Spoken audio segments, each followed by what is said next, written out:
am a person. You are not. Bitch. Pressure is a privilege. It really is. Barbecue sauce. Oh, she's taken it! Aguero! Oh, Manchester.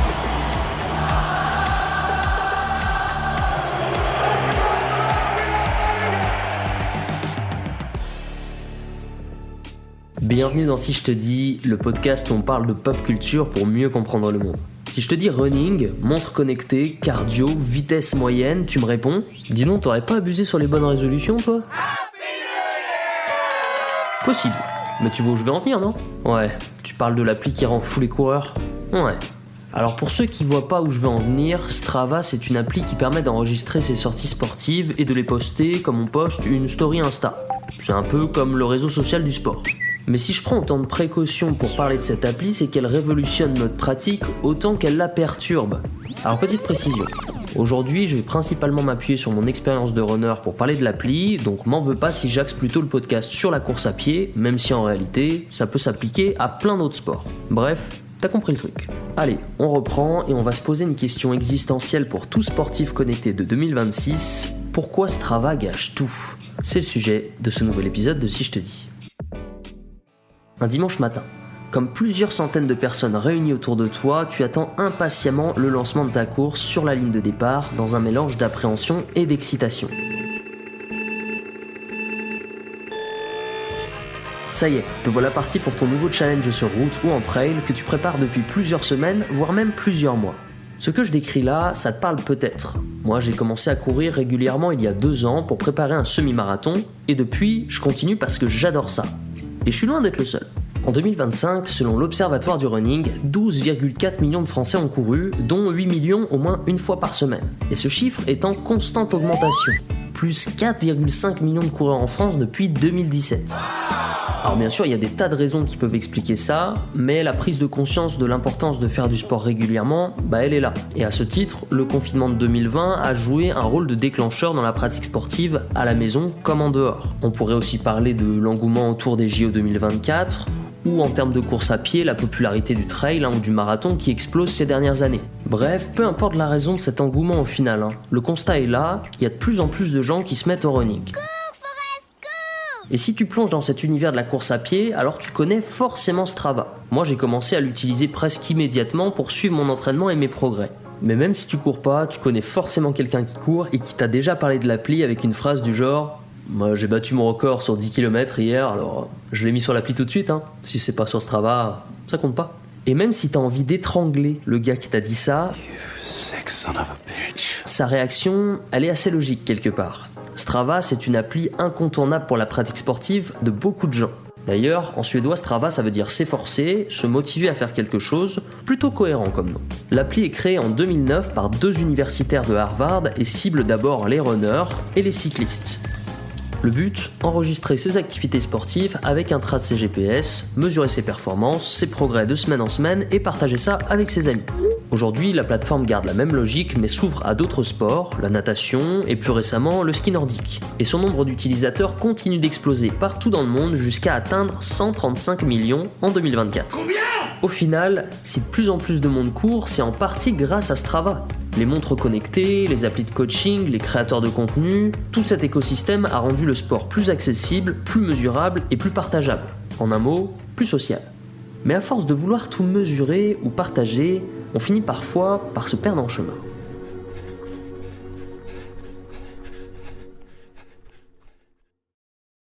Il y a quelques années, je courais de temps en temps pour rester en forme, mais sans me prendre la tête sur mon allure, ma fréquence cardiaque et surtout sans montre ou sans appli de running. Bref, je courais plutôt à l'instinct. Mais quand j'ai vraiment commencé à courir régulièrement, avec en tête l'objectif semi-marathon, j'ai commencé à courir de manière plus structurée.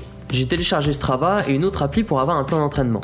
Et avec ces outils, ma vision de la course a complètement changé. Au début, je trouvais ça génial d'avoir accès à des stats, des analyses de mes performances et de pouvoir suivre les perfs d'autres sportifs. Mais très vite, j'ai compris le revers de la médaille. Plus on a accès aux stats, plus on veut les utiliser. Et plus on les utilise, plus elles nous obsèdent. allure moyenne, calories dépensées, VMA, dénivelé positif, VO2 max, fréquence cardiaque maximum, RPE, fréquence de pas, charge d'entraînement. Les statistiques sont tes amies, Corentin. Elles ne te veulent que du bien. Et en soi, c'est super les stats, mais ça devient vite une addiction malsaine. On suit nos progrès qui sont assez rapides au début, donc c'est motivant, puis peu à peu, la progression devient plus lente et donc frustrante. On se compare tout le temps, et souvent à des gens qui courent plus vite et plus loin que nous, et qui sont bien plus forts. Toujours plus loin, toujours plus haut, toujours plus fort. Alors évidemment, cette comparaison, elle est encouragée par la plateforme qui met en place tout ce qu'elle peut pour capter notre attention. Dans cette logique, Strava a donc une signature, les segments. Quand tu pars courir ou faire une sortie à vélo, l'appli se base sur ta position GPS pour établir ton record de vitesse sur des portions de route bien précises, les fameux segments. Et sur chacun d'entre eux, on établit un classement général. Du coup, tout le monde veut briller, améliorer son record, voire même battre le record du segment. Ça devient donc une sorte de jeu et on devient vite accro. Et une addiction, c'est rarement bon. Sauf le chocolat. Le chocolat, ça, c'est une addiction saine. Tu vois ce que je veux dire ? Mais bon, ça va maintenant, hein. Chacun ses faiblesses. Cette envie de faire toujours plus, montrer plus pour être validé par les autres, c'est là le problème de Strava à mon sens. Objectivement, c'est un outil intéressant mais qui doit être utilisé à bon escient.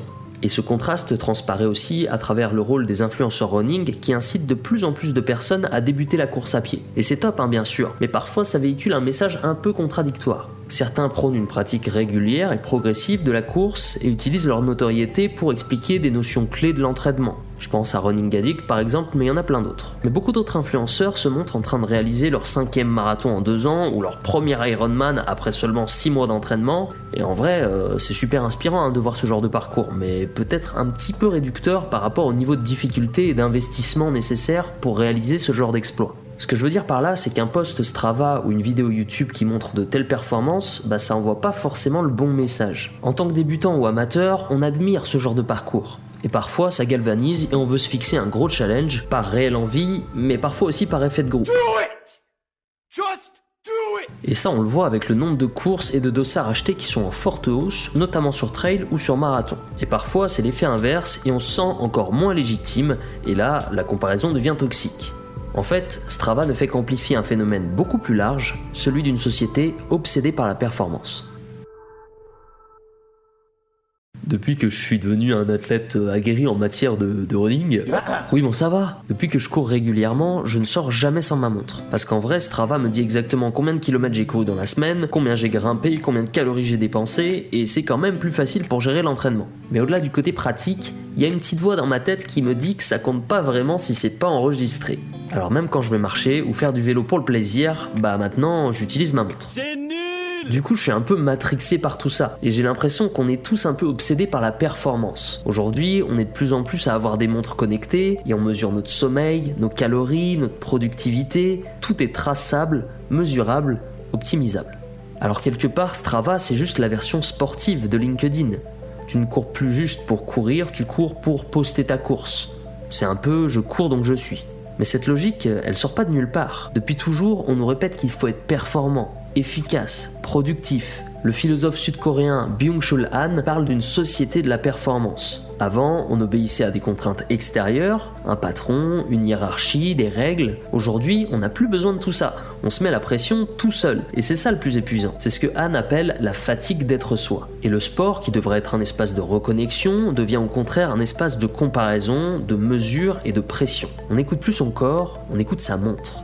On ne se demande plus comment je me sens aujourd'hui, mais est-ce que je vais réussir à tenir mon allure ? Mais le pire, c'est que cette logique, on la retrouve aussi dans la sphère du loisir, de la détente. Même nos moments de pause deviennent des performances. Il faut lire toujours plus de livres, voir plus de séries, voyager plus, comme si chaque instant devait absolument être rentabilisé. Et dans tout ça, Strava n'est qu'un miroir grossissant.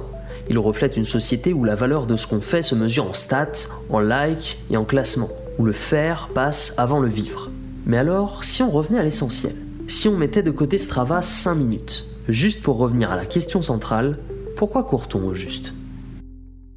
Bon, vous l'aurez compris, j'ai sérieusement commencé la course à pied avec un objectif derrière la tête, faire ce fameux semi-marathon et le finir avec un certain chrono. Aujourd'hui, je continue de courir et de me fixer des objectifs, mais comme beaucoup de coureurs, je progresse plus lentement qu'au début, et honnêtement, courir pour la performance devient donc de plus en plus frustrant et parfois même épuisant. À force de traquer chaque détail pour m'améliorer, j'ai fini par oublier l'essentiel, ce que la course m'apporte au quotidien. Une sensation de bien-être physique et mental, une plus grande persévérance et une confiance en moi bien plus forte. Alors de plus en plus, je sens que le plus important pour moi, c'est de courir avant tout pour le plaisir. Et ce jour-là, sans raison particulière, je décidais d'aller courir un peu. Alors attention, j'ai toujours des objectifs, et cette année, si tout va bien, je devrais courir mon premier marathon. Et bien sûr, je vais le préparer à fond, mais je veux plus me laisser intimider par une mauvaise séance ou par le poste d'un pote qui a couru un 10 km dans un chrono que je n'atteindrai peut-être jamais. Je veux retourner à l'essentiel et penser à ma motivation initiale. Courir pour ma santé et me le challenger moi et moi seul. Et je crois que je suis pas le seul à ressentir ça. D'après une étude de l'IFOP parue en 2024, 34% des Français disent faire du sport pour leur santé et 32% pour leur plaisir et leur bien-être mental. Alors pour aller dans ce sens, je me force à n'utiliser Strava que comme un journal de bord pour mon entraînement et rien d'autre. Et je trouve ça intéressant de voir que même certains influenceurs running en parlent de plus en plus. En septembre dernier, Océane Andrea, influenceuse française, expliquait avoir arrêté Strava et sa montre pendant 1 mois. Quand je cours, je suis pas qu'avec moi-même. Je suis avec ma montre et les statistiques, et Strava et celle des autres. Alors j'ai pris une petite décision. Pendant le mois de septembre, il y aura plus de kilomètres, plus d'allure, plus de BPM, juste les minutes. Et sur Strava, je vais plus me permettre de me comparer à qui que ce soit. La comparaison permanente et la course à la performance gâchaient son plaisir de courir. Et c'est dommage quand on sait que la plateforme peut aussi être un super moyen de garder du lien avec des potes et de partager des trucs cool. Bref, Strava c'est comme n'importe quel outil. Ce qui fait l'expérience, c'est l'utilisation qu'on en fait. Comme n'importe quel réseau social, c'est cool si on parvient à le comprendre et parfois à s'en détacher. Mais ça devient toxique quand on l'utilise de la mauvaise façon. Merci d'avoir écouté cet épisode de Si je te dis. C'était un petit peu plus introspectif aujourd'hui, mais ça me paraissait intéressant de changer un petit peu de perspective et de parler d'un truc spécifique, la course à pied, mais qu'on peut transposer dans plein d'autres domaines de la vie. Comme d'habitude, si ça t'a plu, n'hésite pas à t'abonner au podcast et à le partager autour de toi. Nous, on se retrouve le mois prochain pour un nouvel épisode entre Podium et Neige. D'ici là, prends soin de toi et n'oublie pas, si c'est pas sur Strava, ça compte quand même.